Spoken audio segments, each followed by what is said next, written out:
ito ay rated SPG, striktong patnubay at gabay ng magulang ang kailangan. Hindi pa nga oras ni Facundo para mamatay. Tila nanginginig si David sa pagkalabit ng kanyang baril na nakatutok sa ulo ni Facundo, kaya natagalan ito. Hanggang sa darating na lang sila Tanggol at raratratin sila. Magpupulasan sila Ramon para magtago. Habang si Facundo naman ay agad na pupuntahan si Catherine at Bettina para dalhin ito sa ligtas na lugar. Hindi pumayag si Tanggol na tumakas na sila dahil sa pagkamatay ni Elsa. Gusto niya agad itong ipaghiganti, lalo pat alam ni Tanggol na nandoon din ang mga Montenegro. Kaya ang gusto ni Tanggol ay mapatay si Ramon at Facundo para makuha niya ang hustisya sa pagkamatay ni Mokang at Bubbles.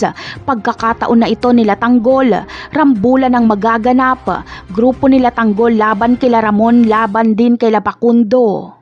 Dihadong-dihado sila Tanggol dahil mga sugatan na sila. Pero ganun pa man ay wala silang planong umatras. Ngunit magkakaroon ng kakampi sila Tanggol dahil tutulungan sila ni Marcelo.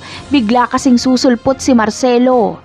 Kagaya ni Tanggol ay wala siyang planong tumakas dahil nasa iisang lugar ang dalawang pamilya na dapat niyang paghigantihan.